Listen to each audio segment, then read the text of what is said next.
ଦ୍ୱାଦଶ ରାଶିଚକ୍ରର ଷଷ୍ଠ ରାଶି କନ୍ୟା ରାଶି।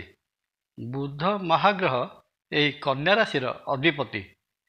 2025 ମସିହା ଫେବୃଆରୀ ମାସରେ କନ୍ୟା ରାଶି ବ୍ୟକ୍ତିବିଶେଷ ସ୍ୱାସ୍ଥ୍ୟ, ଶିକ୍ଷା, ଅର୍ଥ, କର୍ମ, ପ୍ରେମ, ବିବାହ ଏବଂ ଘର ଓ ପରିବାର କ୍ଷେତ୍ରରେ କ'ଣ ସବୁ ଫଳ ପାଇବାକୁ ଯାଉଛନ୍ତି।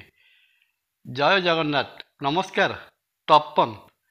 ତପନ ଡାଇଜେଷ୍ଟକୁ ଆପଣଙ୍କୁ ସ୍ୱାଗତ। ସାମାନ୍ୟତଃ 2025 ମସିହା ଫେବୃଆରୀ ମାସ କନ୍ୟା ରାଶି ପାଇଁ ମଧ୍ୟମ ଧରଣର ଫଳ ପ୍ରଦାନ କରିବ।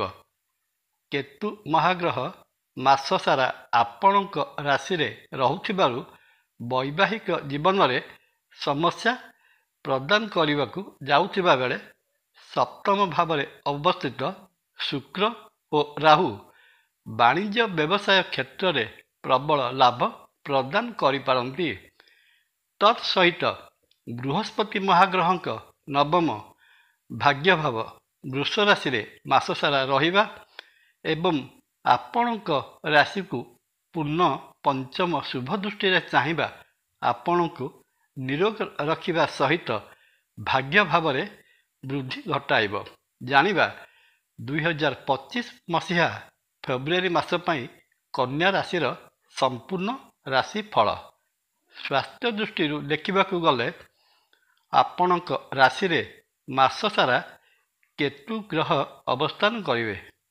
ରାହୁ ଓ ଶୁକ୍ର ସପ୍ତମ ସ୍ଥାନ ମୀନ ରାଶିରେ ବସି ଆପଣଙ୍କ ରାଶିକୁ ପୂର୍ଣ୍ଣ ଦୃଷ୍ଟି ଦେବା ସହିତ ନବମ ଭାବରେ ଅବସ୍ଥିତ ବୃହସ୍ପତିଙ୍କର ରାଶି ଉପରକୁ ପୂର୍ଣ୍ଣ ଦୃଷ୍ଟି ଏବଂ ମଙ୍ଗଳ ମହାଗ୍ରହଙ୍କର ମଧ୍ୟ ଆପଣଙ୍କ ରାଶିକୁ ପୂର୍ଣ୍ଣ ଚତୁର୍ଥ ଦୃଷ୍ଟିରେ ଦେଖିବା ମାସର ପ୍ରଥମାର୍ଦ୍ଧରେ ସ୍ୱାସ୍ଥ୍ୟ ଠିକ୍ ଠାକ୍ ରହିବା ସହିତ ଦ୍ୱିତୀୟାର୍ଦ୍ଧରେ କନ୍ୟା ରାଶି ଅଧିପତି ବୁଧ ମହାଗ୍ରହ ରବି ମହାଗ୍ରହଙ୍କ ସହିତ ଷଷ୍ଠ ସ୍ଥାନ କୁମ୍ଭ ରାଶିକୁ ଯାଇ ଶନି ଗ୍ରହଙ୍କ ସହିତ ମିଳିତ ହେଲେ ସାମାନ୍ୟ ସ୍ୱାସ୍ଥ୍ୟଗତ ସମସ୍ୟା ଦେଖାଦେବାର ସମ୍ଭାବନା ରହିଅଛି। ଆର୍ଥିକ ଦୃଷ୍ଟିକୋଣରୁ ଦେଖିବାକୁ ଗଲେ କନ୍ୟା ରାଶିର ବ୍ୟକ୍ତି ଏ ମାସରେ ବିଭିନ୍ନ ଉପାୟରେ ବିଭିନ୍ନ କ୍ଷେତ୍ରରୁ ପ୍ରଚୁର ଧନଲାଭ କରିବେ। ଦ୍ୱିତୀୟ ଧନଭାବ ତୁଳା ରାଶିର ଅଧିପତି ଶୁକ୍ର ମହାଗ୍ରହ ସପ୍ତମ ବାଣିଜ୍ୟ ସ୍ଥାନ ମୀନ ରାଶିରେ ରାହୁଯୁକ୍ତ ହୋଇ ଉଚ୍ଚ ଭାବରେ ରହିବା ବାଣିଜ୍ୟ ବେପାରରୁ ପ୍ରବଳ ଲାଭର ସମ୍ଭାବନା ଦର୍ଶାଉଛି।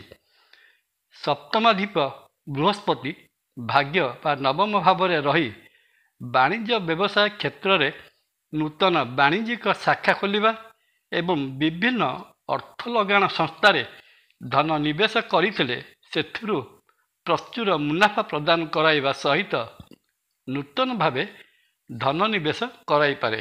କାରଣ ଆର୍ଥିକ କ୍ଷେତ୍ର ପାଇଁ ବେଶ୍ ଜଣାଶୁଣା କନ୍ୟା ରାଶି ଅଧିପତି ବୁଧ ମହାଗ୍ରହ ପଞ୍ଚମ ଭାବ ମକର ରାଶିରେ ରହି ବୃହସ୍ପତିଙ୍କ ନବମ ଦୃଷ୍ଟିରେ ମାସର ଅଧା ପର୍ଯ୍ୟନ୍ତ ରହିବେ।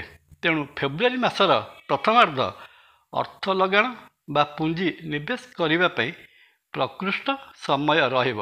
ସମୟର ସଦ୍ ଉପଯୋଗ କରନ୍ତୁ। ଯଦି ଆପଣ ପ୍ରେମ ସମ୍ପର୍କରେ ଅଛନ୍ତି ତେବେ ମାସର ପ୍ରଥମାର୍ଦ୍ଧରେ କନ୍ୟା ରାଶି ଅଧିପତି ବୁଧ ପଞ୍ଚମ ପ୍ରେମସ୍ଥାନରେ ରହି ବୃହସ୍ପତିଙ୍କ ଦୃଷ୍ଟିରେ ରହିବା ପ୍ରେମ ସମ୍ପର୍କର ନିବିଡ଼ତା ବା ଘନିଷ୍ଠତାକୁ ଦର୍ଶାଉଛି। ହୁଏତ ଭାଙ୍ଗି ଯାଇଥିବା ପ୍ରେମ ସମ୍ପର୍କ ପୁଣି ଯୋଡ଼ି ହୋଇଯାଇପାରେ। କିନ୍ତୁ ମାସର ଦ୍ୱିତୀୟାର୍ଦ୍ଧରେ କୁମ୍ଭ ରାଶିକୁ ବୁଧ ମହାଗ୍ରହ ଗଲା ପରେ ପ୍ରେମ ସମ୍ପର୍କରେ ହୁଏତ ଫାଟ ସୃଷ୍ଟି ହେବାର ସମ୍ଭାବନା ରହିଛି। ତେଣୁ ମାସର ଦ୍ୱିତୀୟାର୍ଦ୍ଧରେ ପ୍ରେମୀ ଯୁଗଳ ସତର୍କତା ଅବଲମ୍ବନ କରିବା ଉଚିତ ହେବ। ପାରିବାରିକ କ୍ଷେତ୍ରରେ ସ୍ୱାମୀ ସ୍ତ୍ରୀଙ୍କ ମଧ୍ୟରେ ସାମାନ୍ୟ ଝଗଡ଼ା ହେବାର ସମ୍ଭାବନା ଏଇଥିପାଇଁ ରହୁଛି ଯେ ସପ୍ତମ ସ୍ଥାନରେ ଶୁକ୍ର ରାହୁଯୁକ୍ତ ହୋଇ ଅଛନ୍ତି। ସେହିପରି ପରିବାର ମଧ୍ୟରେ ପାରିବାରିକ ସୌହାର୍ଦ୍ଦ୍ୟ ସାମାନ୍ୟ କ୍ଷୁଣ୍ଣ ହେବାର ଆଶଙ୍କା ମଧ୍ୟ ରହିଛି। ତେବେ ବି ସପରିବାର ତୀର୍ଥ ଭ୍ରମଣରେ କିମ୍ବା ଦୂରସ୍ଥାନ ଭ୍ରମଣ ଯୋଗ ରହୁଅଛି। ଚତୁର୍ଥାଦୀପ ବୃହସ୍ପତି ଭାଗ୍ୟ ଭାବରେ ରହିବା ନୂତନ ଗୃହ ନିର୍ମାଣର ସୂଚନା ଦିଏ।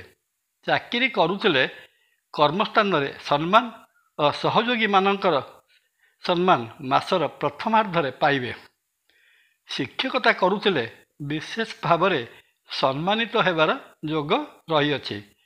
ଦ୍ୱିତୀୟାର୍ଦ୍ଧରେ ଧାଁ ଧପଡ଼ ବା ବିଶେଷ କିଛି କାର୍ଯ୍ୟକୁ ନେଇ ଉଦ୍ୟୋଗ ଫଳରେ କାର୍ଯ୍ୟ ସିଦ୍ଧି ହେଲା ଭଳି ସମୟ ଦେଖାଯିବ। ଅଧ୍ୟୟନରତ ଛାତ୍ରଛାତ୍ରୀ ପାଠପଢ଼ାରେ ମନୋନିବେଶ କରିବେ। ଦ୍ୱିତୀୟାର୍ଦ୍ଧରେ ସରକାରୀ ଚାକିରି ପାଇଁ ଚେଷ୍ଟିତ ଛାତ୍ରଛାତ୍ରୀ ସଫଳତା ପାଇବାର ଆଶା ଅଧିକା ରହିବ। ଫେବୃଆରୀ ମାସରେ କନ୍ୟା ରାଶିର ବ୍ୟକ୍ତିବିଶେଷ ରହିଥିବା ଅଶୁଭତ୍ୱକୁ ଏଡ଼ାଇ ଶୁଭ ଫଳ ପାଇବା ନିମନ୍ତେ ରାଶି ଅଧିପତି ବୁଧ ମହାଗ୍ରହଙ୍କର ଅଧିଷ୍ଠାତା ଦେବତା ଭଗବାନ ମହାବିଷ୍ଣୁଙ୍କ ସହିତ ଲକ୍ଷ୍ମୀ ନାରାୟଣଙ୍କର ପୂଜାର୍ଚ୍ଚନା କରନ୍ତୁ। ନିୟମିତ ବା ପ୍ରତ୍ୟେକ ଦିନ ବିଷ୍ଣୁ ସହସ୍ରନାମ ପାଠ କରନ୍ତୁ। ମାସଟିର ସମ୍ପୂର୍ଣ୍ଣ ସୁଫଳ ପାଇପାରିବେ। ଜୟ ଜଗନ୍ନାଥ। ଭିଡ଼ିଓ ଭଲ ଲାଗିଲେ ଲାଇକ୍, କମେଣ୍ଟ, ସବସ୍କ୍ରାଇବ୍ ଓ ସେୟାର କରିବା ପାଇଁ ଅନୁରୋଧ। ନମସ୍କାର। ତପନ।